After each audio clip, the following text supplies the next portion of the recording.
Tonight's lecture is sponsored by Moshe Chaimera for the merit of his Zivod. Rabbi Goldwasser. Bezrat Hashem. Thanks a lot. Beautiful, beautiful. Good evening, everyone. It's a great zechut to be together on such an evening on what I would consider to be the most important topic in the entire world to discuss. It is something that is so very fundamental, the Jewish family, the shidduch. And it's an interesting thing because sometimes a person has to know the basis of even going out, the technique of going out. Now you're going to say, what technique? So I saw this afternoon from the great Stipler.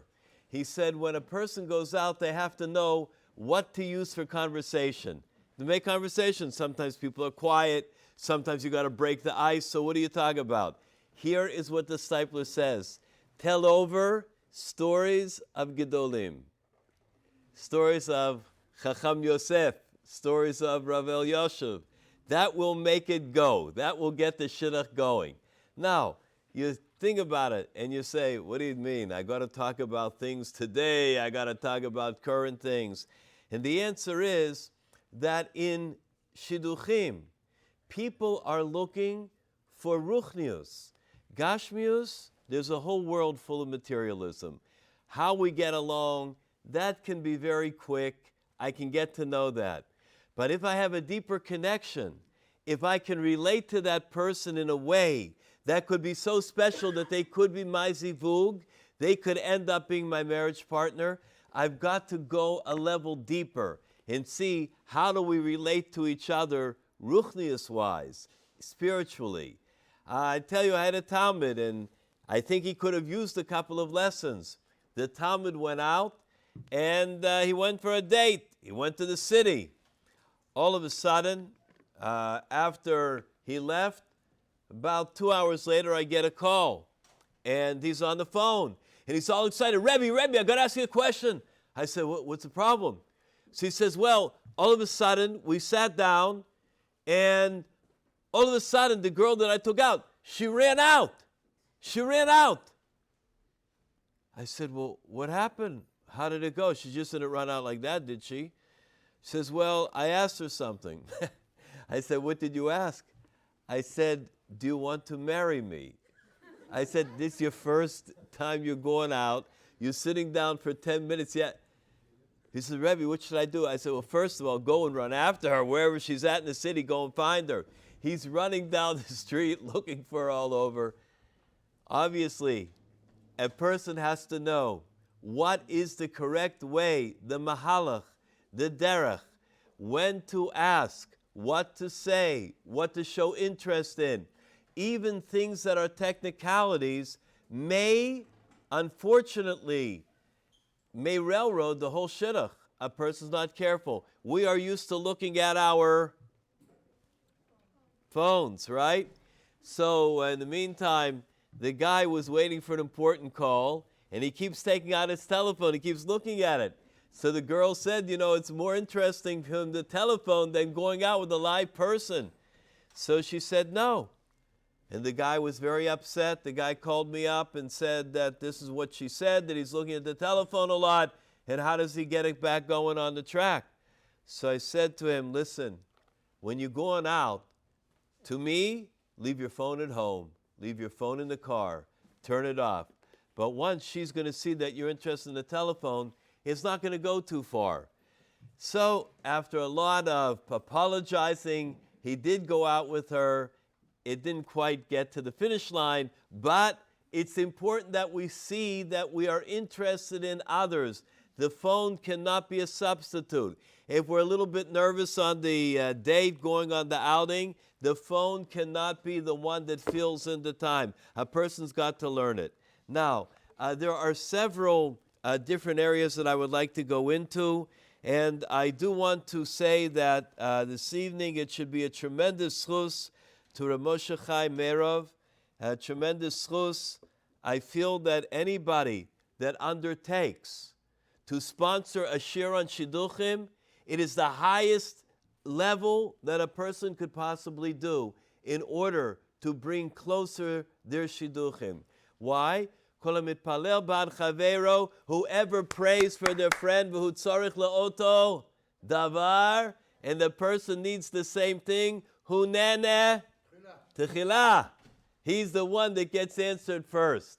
So in the zchut that he worries about others and he prays for others, he should be answered be'ezrat Hashem bekarov. And it's an interesting thing, because there was the great Rav Bolman. I don't know if you heard him, Kiryat Nachaliel, Rav Bolman. So there was a girl that came to Rav Bolman and said to Rav Bolman, she wants a shidduch and it's difficult for her. What should she do? Rav Bolman said, I know another girl. The girl is in the United States of America and she needs a shidduch. Give to me your name and your mother's name. I will get her name and her mother's name.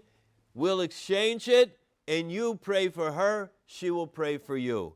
Baruch Hashem, they did it, and within a certain amount of time, they both became a kala. So it's an important thing. A lot of times a person doesn't realize the energy in terms of praying, being mitpalel, praying for a shidduch is the greatest single thing that a person can do. First of all, everything comes through tefillah. Everything comes through prayer. The second thing is, when the malach showed to the great Shmuel ben Elisha up in Shemayim, a lot of gezerot, a lot of bad things that were happening. So Rabbi Shmuel said, tell me, what can I do? How can I be mevatel the gezerot? How can I get these bad decrees away? So he said, there's one way, the malach said. Answer, Yehei Shmei Rabbah. Answer with all your might during tefillah. You can be mevatel all the gezerot. All the bad decrees you can annul. So this is the yesod. Even chas v'shalom, a person has a gezerah. Even there's a decree, by prayer we break through the decree. And it's interesting because we see it in the halacha in terms of when a person is allowed to make a party for an engagement or for a even for a marriage. When is a person allowed to make the party, yes or no? So the question is, and I'm asked it at least once every year, during the 9 days, right? 9 days from Rosh Chodesh Av until Tisha B'Av. It's a time of sadness. It's a time of Ktsat Avelut. It's a time of a little bit of mourning. So everybody says, are we allowed to make the vort, the l'chaim, during that time, the engagement party? The answer is yes. A person is allowed. What is the reason why? Very interesting. Really, we shouldn't be able to do it, but we are allowed to do it. Even Erev Tisha B'Av. Even a person wants to make it the night before Tisha B'Av, they can make it. Why? The answer is Shema Yikadmena Acher. We are afraid that somebody else will come along, and before the Kala is ready to go to her engagement party, he's going to steal her away. He's going to take her somewhere else, Jersey, and she'll be his Kala. So you take a look at it and you say, well, you better watch your Kala, you better watch your Chatan. No! The Torah says not what we're talking about. Shem Yikadmeno Acher B'Tefila. He's going to be praying so hard. Really, I wanted her. I wanted her. Sarah, she's the greatest girl in the world. I wanted to have her. And what happens? I'm praying so hard, I may be successful to take her away from her chatan. Shem Yikadmenu Acher. So hurry up and make the vort, make it official, put it on wherever you put it on, make it official and let everybody know, because that is what a person should do. In shidduchim, there is a clock, and the clock runs. There is a shasa kosher. There's a proper time. And when that proper time comes around, you got to be careful to do it. I had a guy, and the guy was going out for 2 years. Shiga, 2 years? What's he doing for 2 years? 2 years, you could build a family. Okay, 2 years. So he's going out for 2 years. I always thought him whenever he came over to me, he was a nice fellow. I said, Yossi, When are you going to do the big question? When are you going to pop the question? He says, I'm waiting for the time when Shemayim, when it's I'm able to see stars. And at that time, I say, you know what, I'll buy you a kaleidoscope, and you're going to see all the stars and that little thing. Then you know it's ready to go. Okay, he calls me up. Rabbi, you're not going to believe what happened. I said, what happened? All of a sudden, there was a guy that came in from Eretz Yisrael, came from Yerushalayim, and he took her out. I said, what happened? She liked him. And she went out with him a few times. And he did something very, very not nice. I said, what'd he do? He proposed to her. I said, no. How could he do such a... I'm in the middle of going out with her. I said, Yossi, how many years you going to be in the middle of going out with her? I mean, eventually, she's going to smell the coffee. A person has to know. There is a shasa kosher. Pick up the time. Do it. Run with the ball. Don't let it wait, because in shidduchim, anything could happen at any given moment. It is something that there is such hashgacha. There is such divine providence. Chazon Ish said, it's difficult to see sometimes divine providence. Shidduchim. I want to see hashgacha in the world. Tell me the hashgacha. So many things, I got to just have emunah. I would like to know exactly how it works. I want to know exactly when this is going to happen and that's going to happen. And Hashem, show me the plan, why this went on, and I was supposed to get the promotion and work, and my neighbor got the promotion, or I got 2 promotions, whatever it is. But those things we don't know. When it will be the time in the future. So Hashem will show us the reason why everything happened. At the end, everything will be revealed. But in shidduchim, says the Chazon Ish, it's revealed. In shidduchim, a person is able to see it in front of them. The divine providence, how it unfolds right in front of us. Unbelievable. I had a friend, many, many years. He tried to get married. Ish tzaddik. Unbelievable. A lot of zechuyot. Couldn't get married. Couldn't get married. Problem. Everybody felt bad for him. Somehow it didn't work. A guy came in from Eretz Yisrael. He needed some medical tipulim. He needed a little bit of medical, some visits and some procedures. So he came. He didn't have a place to stay. So my friend had a little studio apartment. And he didn't have a place to stay. So my friend said, you could stay with me. So for 4 weeks, he stayed with him. For 4 weeks, he cared about him. That guy from Israel didn't have money to buy food. He cared. He bought food for him. He made sure that he drank. The couple of times he arranged rides to go to the hospital to bring him back. He was making sure that he had everything that he needed on Shabbat. He stayed home. He made Shabbat for him instead of going out. He took care of him day and night. He didn't know him from nowhere. Olam chesed, yibaneh. You want to build a world, do chesed. So, interesting. He's going back to Israel. And he says to my good friend Elio, what could I send you from Israel? We have such nice things, such beautiful things. What could I send you? Rabbi Leo said, I don't need anything. I really tell you, I'm very happy that we met each other and I was able to help, but I can't think of anything. So he says, I tell you what, I'm going to be in Netivot. When I go back, I'm going to go to Baba Sali's kever and I'm going to pray for you. My friend said, okay. He gave him his name and his mama's name. The guy went back. Elio receives a telephone call from a shadchan. The lady gets on the phone. Hello, Elio. So, yeah?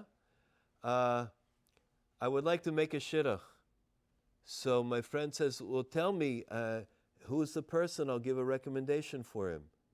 No. It's for you. He hadn't received the call in so long, he didn't believe that the shadchan was calling about him. She read him a shidduch. He went out. He got married. They found out the time when he got married, when he went out for the first time, and he got the call, was shortly after this man had gone to the kever of Baba Sali. Tefillah, not any great mystical solution, just a person prays. And they put in their heart, from the depths of their heart, they pray to Hashem, anything can happen. Shem yikad menu acher. Even the couple is already engaged or almost engaged. And it's a she'ela lalacha, of course, if a couple's already engaged, then you can't tamper with it. You can't. I've been asked once or twice over the years, if a couple's engaged, could I pray that they become unengaged? No, you can't pray that. You may be interested in that, but that's not the way things work. A person should know that through tefillah, much can be accomplished. And that is, al zos yispalel kochosid elecho le'es mitzo. Omer Rabbi Chanina le'es mitzo zu isha. When a person comes to the parak of shidduchim, when a person gets ready to get married, they should know one thing. Pray from the innermost of their heart. And there are various times in tefillah, in the Amidah and Shemona Esrei, when a person can keep this in mind. And it's extremely powerful, more powerful than anything else that we could ever imagine, is the zchut, is the merit of praying. Likutei Moharan, just to give you an idea, Likutei Moharan says that every single thing in this world should come through tefillah. And he gives an example that if a person does not pray and they get a bracha in this world, so it's like the elephant in the zoo. The elephant in the zoo walks around in the cage, and some good people come, Chol Hamoed, Pesach, they go to the zoo, right? And what do? They buy those peanuts from the vending machine, and the elephant's inside, and they go, hey, Dumbo, whatever the guy's name is, and they throw him the peanuts. Did the elephant pray? No. Elephant gets pure material existence. Says Rabbi Nachman, if a person gets their food and they didn't pray for it, if a person gets the brachot in life and they didn't pray for it, it's on the level of materialism. It's like the elephant in the zoo or the monkey or whatever. A person has to know that everything is al yedei tefillah, that a person prays for it, that they come in the morning and they say, Hashem, please, I want to fulfill your ratzon. I want to do your will. I want to get married. I want to bring a family, Bezrat Hashem. I want to have all the good things here in this world in order to establish a home, a bayit ne'eman b'Yisrael. Hashem, I am ready to do your will. Please, bring forth a zivug to me. A person that asks Hashem in that way. So Hashem looks at it and says, this individual wants to do the ratzon of Hashem. What could be bigger than that person? So I just want to say that everybody, through tefillah, anything can happen. Even a person thinks, chas v'shalom, I've been praying for a long time. I daven for a long time. I tried this, I tried that. A lot of people come in, I've tried this. We should know one thing. It does not matter if a person tried. It can be the time that a person will try that one more time, or put in a little more feeling, or a little more kavanah, and that zechut is going to be the time that they're going to be answered. You know that they put up on Purim the piñata. You know the piñata, that thing? So it's up there, right? So a guy hits it, inside they got gold and silver and coins and money. So he hits it, then it break, right? Then the next guy hits it, then it break. Then the next guy hits it 5 times, it didn't break. Pete gives up, the other guy gives up, they all go home. Then one little guy comes in, it takes his stick, boom, and everything comes down. That's tefillah. When a person says, no, I prayed, I already hit the piñata, now I'm done with it. Too much work, I have to hit it. Don't worry about the work. Pray. Pray from the omek haneshama, from the depths of the soul, and a person will be answered. Ze ani kara, v'Hashem shomea, u'mikol tzarato hoshio. Hashem saved them from all the tzarot, from everything, from every challenge in life. That's what we say, and that's what we believe be'emunah shlema. So it's the first thing, tefillah, pray, put it on the top of a person's list. When they're going out for a shidduch, so in that moment before they go out, pray. I'm going out b'siyata dishmaya. Not I'm going out tonight to the city, we're going out. I am going b'siyata dishmaya. I'm going to meet him b'siyata dishmaya or bezrat Hashem or with God's help. I don't care if you say it in Swahili, but a person has to know we say we are going out with Hashem's help. Then we bring Hashem into it. Eliyahu Hanavi, Elijah the prophet came into the world just to teach a person that whenever you're going to attempt to do something, always say, b'siyata dishmaya. I am going with the help of heaven, and then the person will be matzliach, they will be successful. Now, a lot of times a person goes out, and this is a very important thing. There is a zivug for each person, and that zivug is min hashamayim. In shamayim, it is a zachar and a nekeva. Every neshama is a male and a female. The zachar gets born, goes into a little baby boy. The nekeva, the female, goes into a little baby girl. It was one. They spend their time in this world, in Queens, in Brooklyn, in Los Angeles, in Idaho, no matter where they're at in the world, Australia and England and Ireland and Dublin, well, doesn't matter.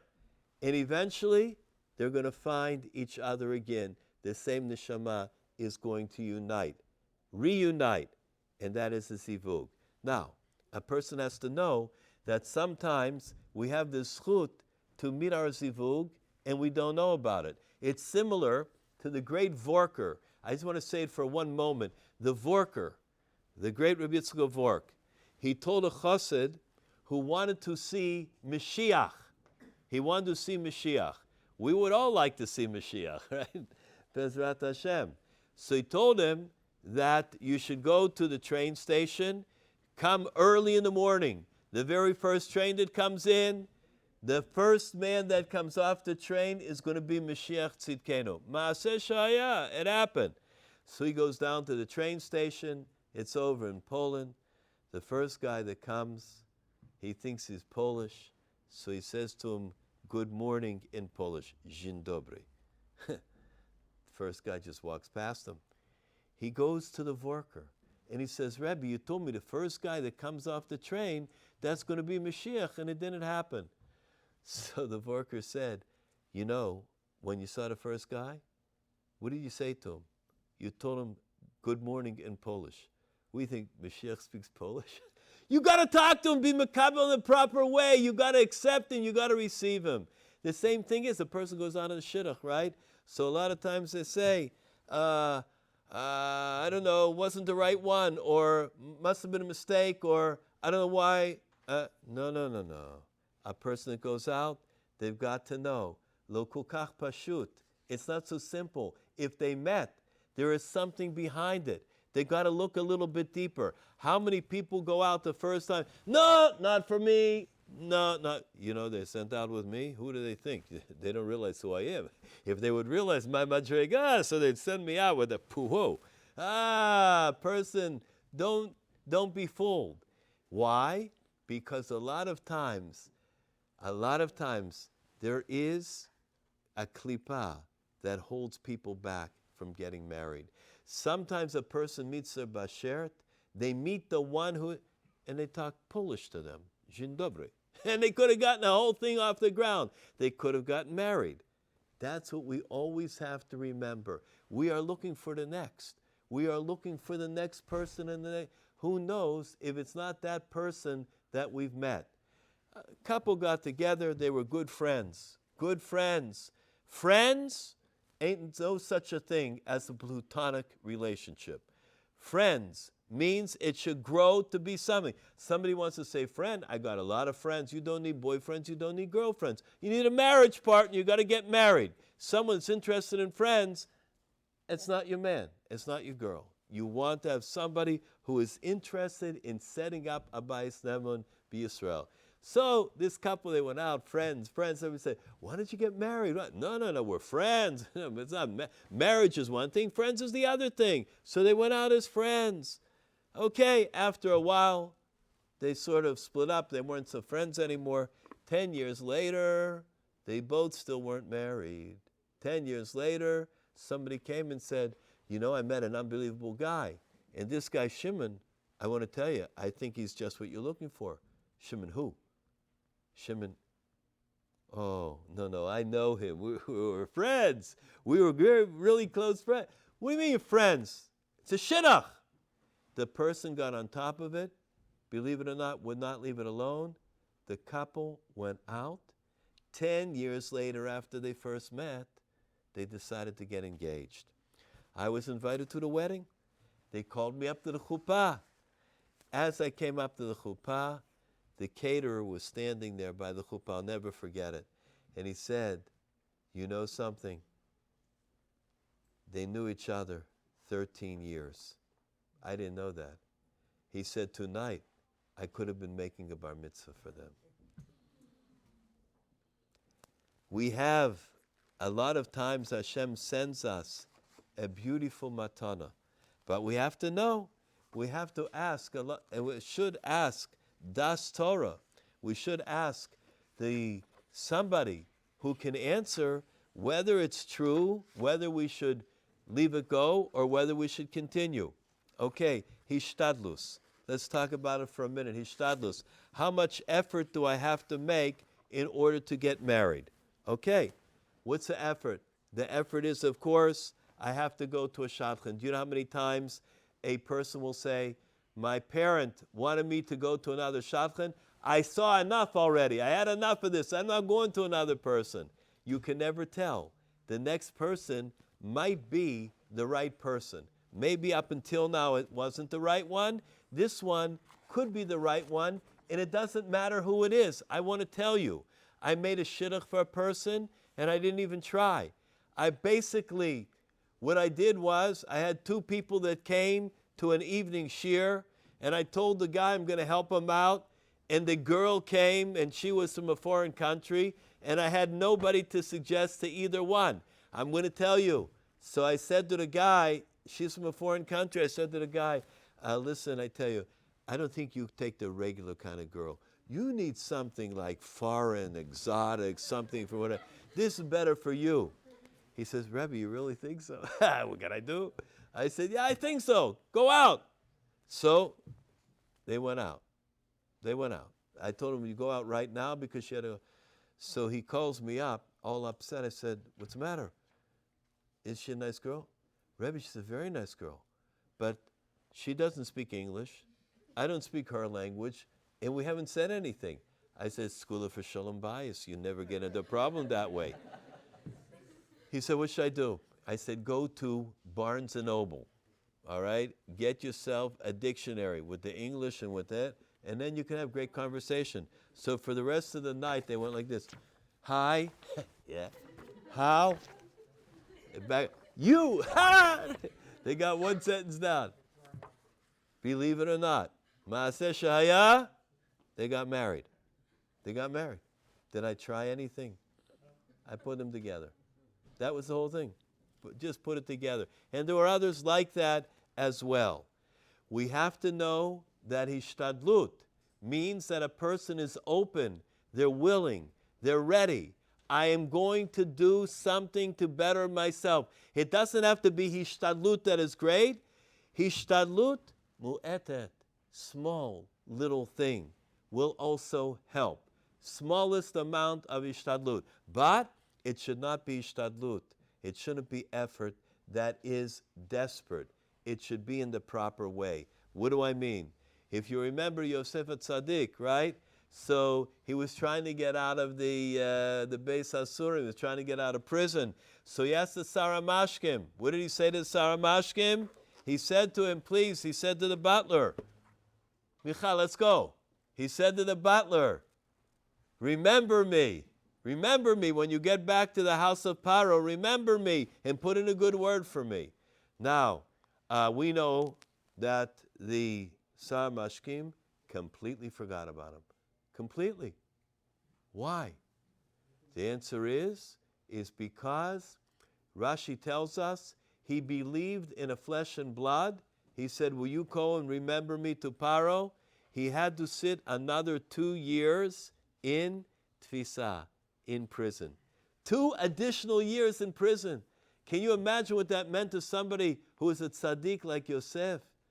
For him it was torture. Every day in that place was torture.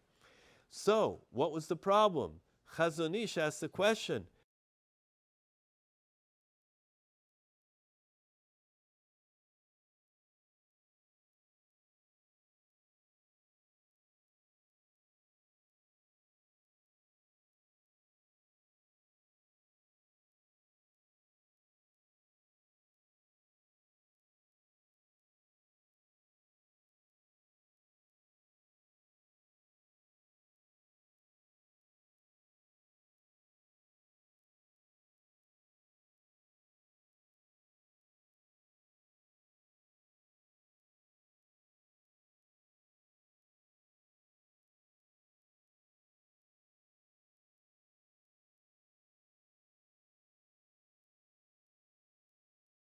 Made a new friend.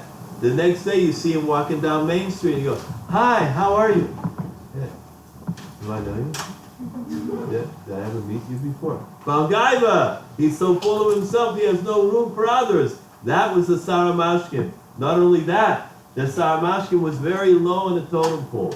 With the blink of an eye, he would be back on death row. He had no say in the court of Paro. So, because of that, he had to stay another 2 years in the base of Surah. When we make ishtadlut, when we make our own effort for shidduchim, we should be very careful because we want to make an effort in the correct way. We want to go in the right places. We want to speak to the right people. We want to try the right things, al pi Torah. If we're not sure if this is the correct way, or this computer is the correct way of doing it, or that side, or they ask me this, or ask me that, ask a sheila, ask a Rab, ask a Rebbitzin. See if it's the correct way to go, or the incorrect way to go. But hishtadlut is very important. They once asked Rav Shach, they heard that there is a shidduch that is available in Australia. Father heard this. So he asked Rav Shach, is he obligated to travel to Australia to see? Rav Shach said, yeah. Travel to Australia, see if it's the right person, and perhaps that's the right one for your daughter. So an individual should know that it requires hishtadlut. A person came to me, and I've been asked this shaila a number of times. A person had a ticket to go to Eretz Yisrael in between terms, right? It's intercession, midwinter break. They got the ticket already to go to Eretz Yisrael. They have it lined up. They're going to go. They're going to be in Yerushalayim, and they're going to be over here, and all different places. They have it wound up. All of a sudden, they got a shidduch. And the guy's in, and he's ready to go out right now. But she has a ticket to Eretz Yisrael, in the tours, and everything set up. So, her father made her call and ask a sheila. Her sheila is, do I go to Eretz Yisrael, or do I take care of the shidduch? What do? One is a person's whole life ahead of them. The other is the plans. It'd be so great to go to Israel, but that's plans for the midwinter break. So he said, would you like to get married? Yeah. Rabbi, 100%. What do you think? I said, so, what's the shiloh? So she said, Rabbi, are you telling me to cancel my plans? I said, no. Reserve the ticket. Bezrat Hashem, after Sheva Brachot, go for a honeymoon together with the Patan. Now you already have one ticket. No, serious, I gotta cancel it? I said, of course! What are you kidding me? You'll be back in 2.5, 3 weeks? You want to wait that long? You know what happens when you wait and you got the matzah ready to be baked in the oven? He said, wait a minute, you gotta wait half a minute. I need to go outside and get some water away, a little breath of fresh air. You come in, you got a whole thing, beautiful bread, loaf. Throw it out. No way. Mitzvah baliyadcha. Atach mitzvah. The mitzvah that comes to your hand, don't wait. Do it immediately. You got a chance to do something, don't delay it. That is what we call hishtadlut. It doesn't have to be major. It just has to be enough that a person says, I am ready to go, I'm ready to go on it. Hashem helps us in 1,000 different ways in order to know it. But I just want to say, be very, very careful. And I'm going to answer this, and I want to tell you the reason that I'm going into some of the practical applications and the incidents is because I think people need chizuk.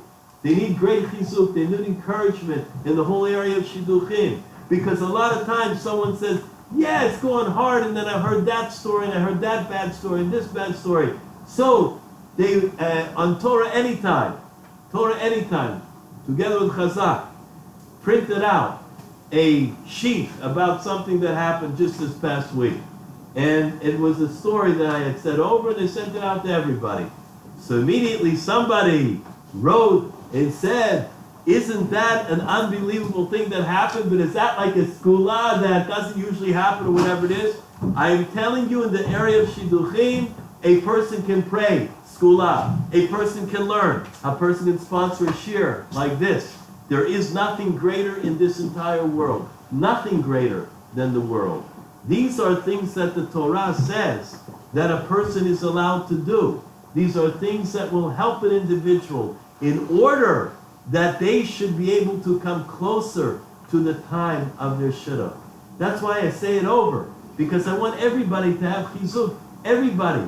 Don't worry about trying these things. Say shir lamalos esuayinai laharim. Add that in. Don't go and make a shidduch for another person. It's certainly midah keneged midah. All of these things help, and they help greatly. And that's the reason why I say it. So anyhow, a bracha is also not bad. Al teberchas hedyet kala veinecha. The bracha of a simple person, don't think that it's simple in your eyes. There were a group of secretaries in an Orthodox organization, Torah organization, and I came out, and one of them, feisty, one of them, good-natured, laugh a lot, says, Rabbi, give me a bracha. I looked at him, they're laughing. I said, what do you want a bracha for? I already knew it, but I said, what do you want a bracha? A shidduch. So, I don't know. It was near Purim. I was in a happy mood. I said, you should get an unbelievable Hasidisha chassan. This person was far from a Hasidic Natan, right? So she said, me, I bet. I said, don't say it. You can never tell what Borei Olam has for you. You can never tell. You think you know. You think you got it all planned out in your own mind. Who and what and how and the look and the age and the time and the bank account, the money, you don't know nothing. We don't know anything. Kilo machshavotai. Machshavotechem. I bring them everywhere. Machshavotechem. Because my thoughts are not your thoughts, right? Hashem says, my derech is not your derech. Do you know how many times a person thought it's exact? And I will tell you a Torah in a moment. So I told a girl, don't you say ever. All of a sudden, feisty one, got all serious. I said, there's only one thing to say when somebody gives you a bracha, you say, Amen. Amen. So she said it. I walked out from the room. I left. A while later, I get a call on the telephone, maybe 6 months. Rabbi, this is so-and-so. I said, yes. I became a kala. Mazal tov, it's unbelievable. Shatov v'tzlachas, wonderful. Yeah, but you're not going to believe the chatan. He is the grandson of one of the great Hasidic rabbis. He wears a shtreimel, a bekashin. She said, and get this, the socks too. I said, it serves you right. You can never tell. She thought she's going to get the chatan, the man on the campus who wants around, the varsity jacket with the, you over there, whatever, Yeshiva Ponovich, right? Yes, and you thought. But it didn't happen that way. Oh, no, I thought he was going to be from there, but he ended up being over there. Oh, no, I thought he was going to be tall. He wasn't that tall. No, I thought he was going to be here.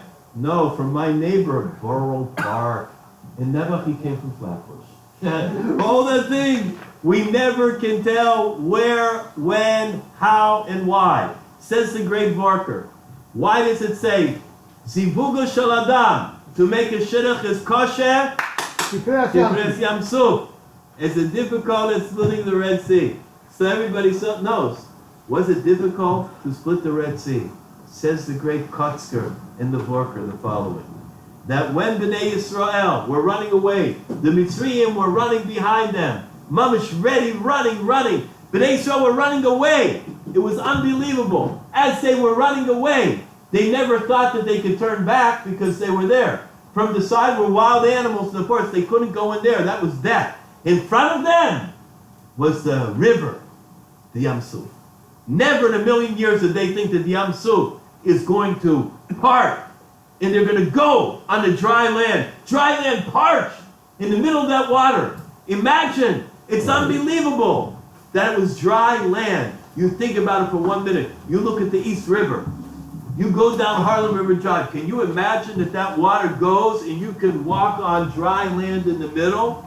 That's unbelievable. That is unbelievable. All of a sudden, something they never thought could happen opened up. Bnei Yisrael walked on the dry land. Says the Vorker, the same thing as the shidduch. No, I thought it was going to be that one. No, I thought it was going to be this one.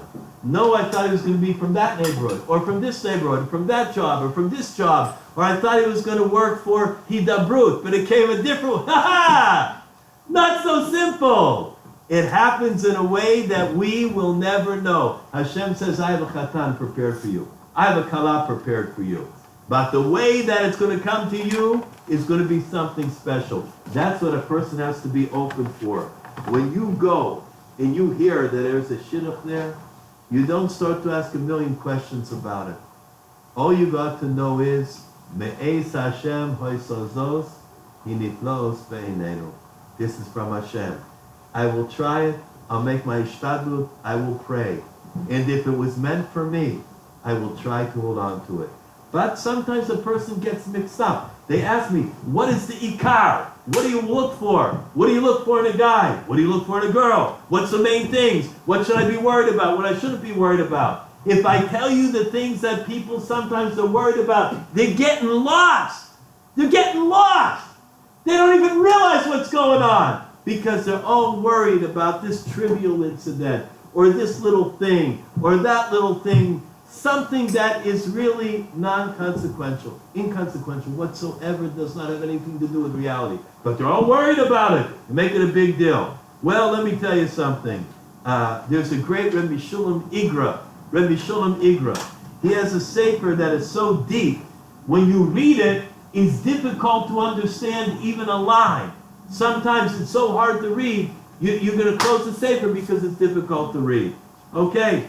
When he reached the age of shidduchim, so there was a wealthy community member, wealthy man, that wanted to have him.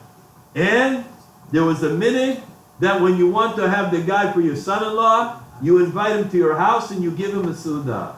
Now, there's all kinds of laws. You're supposed to set the table, but the guy's not supposed to eat until after you're engaged. That's the custom, okay? And sometimes they test you out like that. But the custom in those days was that you invite the guy and he eats. So they invited Rabbi Shulam Igra, wealthy house. He comes in, the table is set. Whoa, unbelievable. Everything, sushi, everything, okay, set up. And Rabbi Shulam Igra sits down, and the girls, they're in the room, right? Now at that time, as an interesting thing, they just came out with coffee. Now, in our days, you cannot live without coffee. Coffee is like air. You got air, you got coffee. It's an important thing in life. In those days, only the very wealthy people were able to afford the coffee. Rabbi Shulam Igra came from a poor house. He didn't know what coffee was all about. So what did they do? They offered him a cup of black coffee. They put with it, also they had the milk, and then with the milk they also gave him the sugar. Rabbi Shulam Igra, he didn't know what to do with it. So he began to think, what should I do? How does a Ben Torah analyze the way that he's supposed to eat? The way he's supposed to drink in a Torah? What does it say? That achila comes before shtiyah. You eat before you drink. So he took the sugar and he began to eat the sugar before he drank. Okay, everybody knows. So when he was done eating the sugar, then he had to decide, what do you drink first? Do you drink the black liquid or do you drink the white? So there it says in the Gemara that the Laila koydem liyoim, that the night comes before the daytime. So what did he do? He says, I better drink the black before the white. So he drank down the black. And then afterwards, he drank the milk. When he finished, there was some grains on the bottom of the thing. So he took a spoon from the sugar and he began to eat the grains from the bottom, and he finished it up. The Kala, who was watching this whole thing, fine schmecker, when she saw what was going on, she said, ain't the guy for me. He is uncouth, unlettered, not cultivated. A person who has no culture. And she called her father into the kitchen, and she began to cry. And he said, what's the matter? My daughter. And she said, you see what that Chatan just did? You see what went on with him? Do you see what he did with the coffee, and they ate the sugar and the milk, and who knows what he's going to do next over there? Oh man. The father said, he is a Sefer Torah Katan. He is a small Sefer Torah. Oh, he said, you know what you do with the small Sefer Torah? You put it in the Aron Kodesh. You don't be Mishalech with the Sefer Torah. You don't make a shidduch with it. You put it there. No matter what the father said, of course, the daughter don't want no part of it. And in the meantime, it broke apart over the milk, the coffee, the sugar. Terrible. A while later, the girl found a different shidduch. She got married. And, of course, Rabbi Shulam Igra, he found another shidduch, and he got married. Years passed. 17 years passed. Gematria Tov. 17 years passed. And that Gvir, that rich man, the father of this daughter that refused Rabbi Shulam Igra, came to the house where the great Rav of Breslau, Rabbi Yeshaya Pick, was. Rabbi Yeshaya Pick was there. And Rabbi Yeshaya Pick is walking back and forth. Troubled, look at his hand. He's got a letter in his hand and he's walking back and forth. He looks like he's so troubled he found something else. So the Gvir said to him, can I help you? Is there something that I can do? You look very upset, very worried. He says, how could you help already? How could you help me? And he kept walking back and forth with it. You could see the pain on his face. Finally, he said to him, tell me anything at all. How can I help in any way? The Rav saw that the man really wanted to help, so he said, I tell you the truth.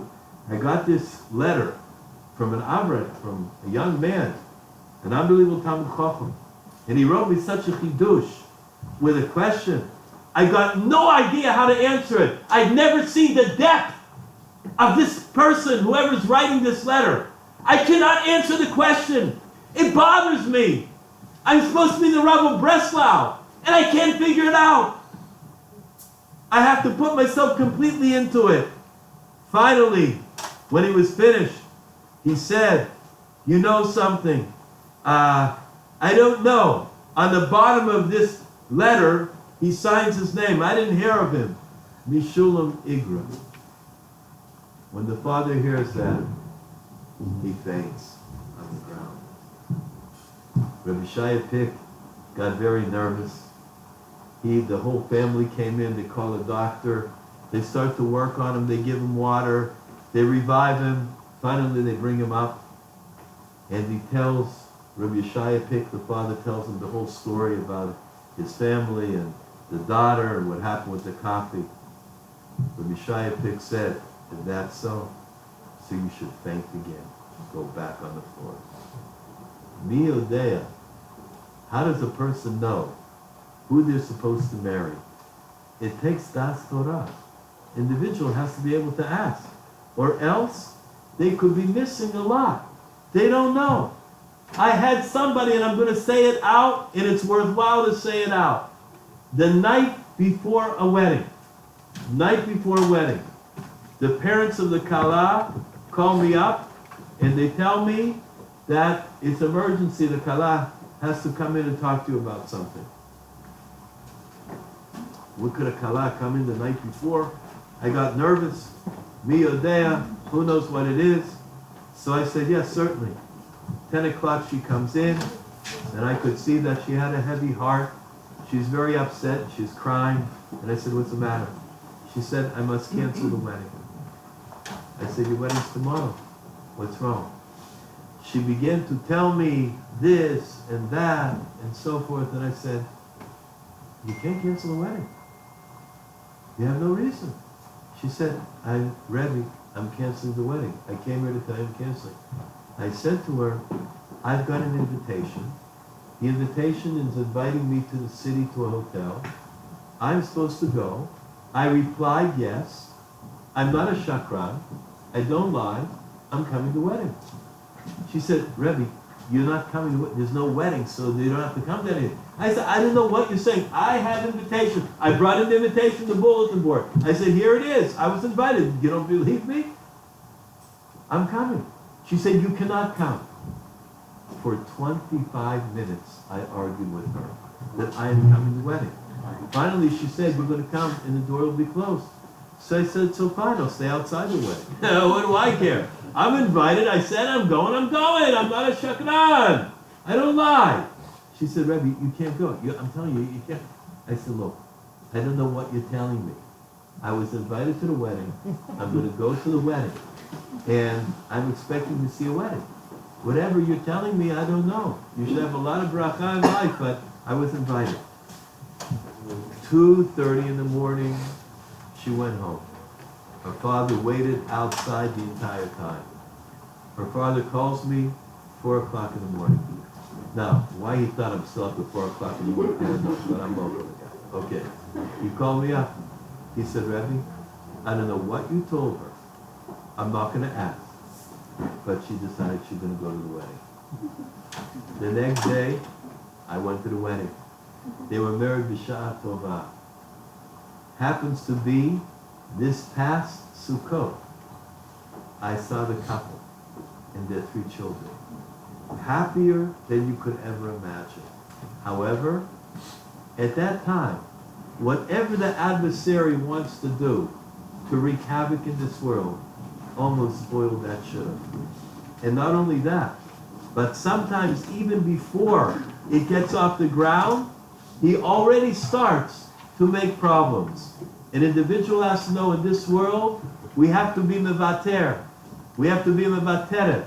We have to be willing to give up on certain things. Nobody gets 100%. You get 99, 99.5, 99.6, 99.7. But an individual has to go with their heart. They have to go with the will and the desire that they want to be bona abayis, never be yourself. That is our creed. That is what Hashem wants from us.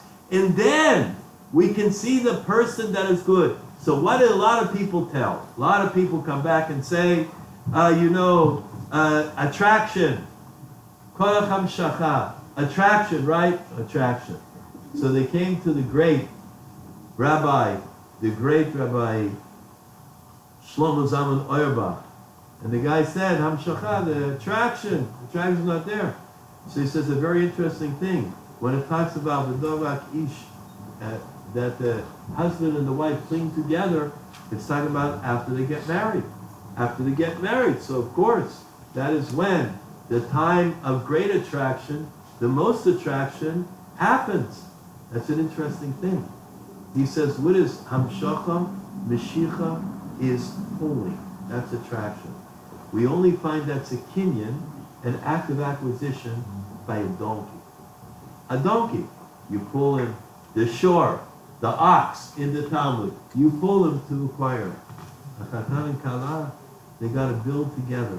They got to be able to see the good in the other person, the nekudat hachein. They got to be able to see the charm in the other person. Before they go out, both of them have to say together, V'noach motzo chen be'enei Hashem 10 times. V'noach motzo chen be'enei Hashem. Noach found chen in the eyes of Hashem. Skula nifla. That they should find chen. That's what they should be worried about. How are they going out all together? So you go in the thing, right? What does it say? What's the Mishnah say? Somebody, Mekabel Kol Adam, V'sever panim yafot. When you see somebody, you say, hey, how are you? Good to see you. Big simcha on your face, right? So what do? You get in the car, the guy picks up. Good evening. Good evening. How are you? Okay. What's that? Sever panim yafot. A person smiles. Individuals mekabel the other person. They make them feel comfortable. They start talking with them. There's simcha in the air. Right away. Okay, where do you go to school? What's your favorite subject? What do you do? What grade did you get in that? Who's your first grade teacher? Okay, where did your parents go? What is this? Questions and answers. Magna Carta, which state? Declaration of Independence. Constitution. Pearl Harbor. First session of the United States. Who cares? Don't worry about the questions in the checklist. There was a guy called me up the other day. So he wanted to do, how you call it, on a shidduch, wanted to check out a shidduch. So he began to ask me questions. So after about 20 minutes, I noticed that the questions that he was asking, you should excuse me, were a little bit more intelligent than his actual real intelligence. So I couldn't hold myself back. I said, are you reading these questions from the checklist? He said, Rabbi, how did you know? I said, no, I just had a hunch. The questions on the checklist are not nogeya. We want to know, how do two neshamot relate to each other? What common ground can they find? Can they build together? Can they get along with each other? Can they say we are both here and we are a work in progress? I'm going to work on my midos and he's going to work on his midos. And you know what? We're going to compromise with each other. That is the way of this world. That is the way of shidduchim. That is the way that people can get together. And I want to tell you, if you're planning, Bezrat Hashem, your future weddings or future children's weddings, whatever happens, so there's certain guys, and you got to make the table settings, the placement of the tables, right? So you sit down and you have all the people. And you got this guy, you have him right, you pick him out, the guy's name, Moshe, right? Moshe. And you say, okay, we can't put him on this table because he doesn't get along with that guy. Can't put him on that table because he's not good friend.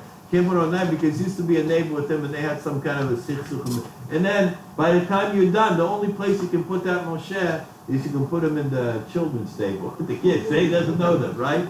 Or you get somebody and you say, oh, okay, Shlomo. Save Shlomo. Save him. I can put him at any table and he'll be happy. He gets along with everybody. When a person goes out, they got to go out with the right attitude. The Sever Panim Yafot.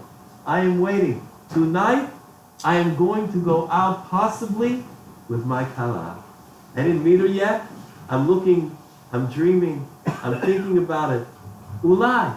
Maybe it is. Tonight I'm going out with my tatar. Or you have some people, he is guilty until proven innocent. If he can pass enough tests and he'll go through enough hoops, so then maybe I'll see. We're not going to do it. Individuals should know that there is a certain amount, mina shamayim, they have opportunities that come to us. Those opportunities that come to each and every one of us are golden opportunities. Every moment is another chance when an individual can be happy for eternity. It all depends. The Sever Panim Yafot, do they look with eyes of chen? Are they optimistic? Do they want to see the good in the next person? To see the bad, it's very simple. But you know an interesting thing, another few weeks, right, will go past, and we will all be looking for chametz at night, right? We're going to be looking. The night of B'dikat chametz, we're all going to be searching around. And we're going to take the candle and the feather and the wooden spoon and we're going to look around for it with the candle, right? Looking around for the chametz is really looking around for Ra, Yetzer Hara. We clean out the Yetzer Hara from our homes. That's what we do the night of B'dikas chametz. Ask the great vision Rebbe, Why is it that the next day, when we burn whatever we found, all the chamate's food, the crackers, the Cheerios, the challah, whatever it is, and we burn it all, we also burn the candle. Why? Says the Mishnah Rebbe, whatever went around looking for bad, you should burn that too. When a person goes out, we want to look for good.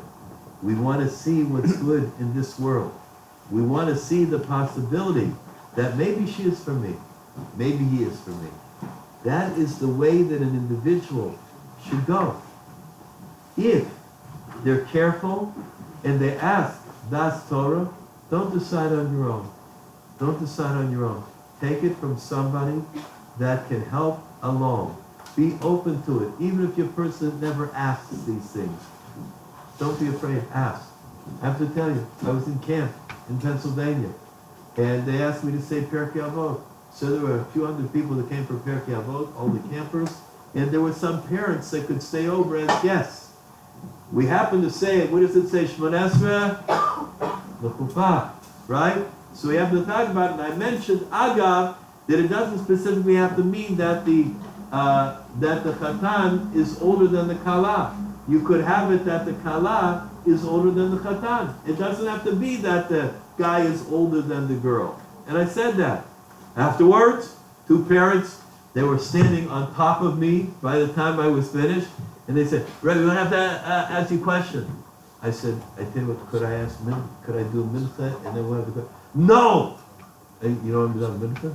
No mincha? Okay, ask me a question. We're very nervous. Right before Shabbat, our daughter, who's a seminary girl, called us from Eretz Yisrael.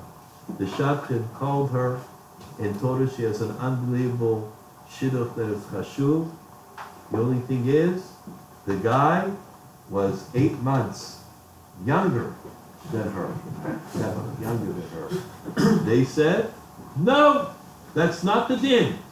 They called up the shadchan and they said, thank you very much, but our daughter is only going to go out with somebody who is older. Okay. Now they came to the shir and they heard what I said, that sometimes the female part could come in before the male part, and it's possible that the male might be older. So they said to me, what do you think that we should do? So I said, well, I would call the shadchan back. I would get her. Wait, Rabbi, in Eretz Yisrael right now, after Shabbat, it's going to be... So I said, okay, I'll tell you what to do. You can say Tehillim for the rest of the night. The morning, the first minute that you can call, you call the shadchan and see if you get it back together. They called up. The shadchan said, wait a minute. You just told me before Shabbat that you don't want your daughter, Shechas Shalom, go out with a guy that's a few months younger. No, we changed our mind. Why did you change your mind? Well, I will tell you honestly, Rav Goldwasser was in the camp and he gave a shir. Rav Goldwasser? Rav Dovid Goldwasser? Do you know, if you're telling me that he said it, I'm going to let you slide. If he said that, I'm going to try to get it back on. I don't know to this day who she is. I don't know how she knew me, what the case was. They got it back on, and they were married to Sha'at Tov Mitzlacha. A person has to be careful. Everything that we do is according to Shulchan Aruch. We get up in the morning, the sleeve that I put on first is Shulchan Aruch. The clothing that I wear, Shulchan Aruch. The materials of my clothing, Shulchan Aruch. When I sit down to eat, Shulchan Aruch. When I go to my business, how much I'm charging, and what kind of sales I have in my return policy, Shulchan Aruch. When I come home, and every single thing during my day is dictated by Shulchan Aruch. The most important parasha in a person's life, the parasha of shidduchim, of marriage and family, has to be according to Shulchan Aruch. In the sleuth of tonight's shir, we should hear Besurot Tovot all over the entire world. And all the people that come to Chazak, we should hear Besurot Tovot by each and every one of them. All the people listen to Torah anytime in the whole world should hear Besurot Tovot. the entire Hidabrut in the entire world should have the Surot Tovot, and we should hear the great news of Mashiach Tzidkenu. Amen.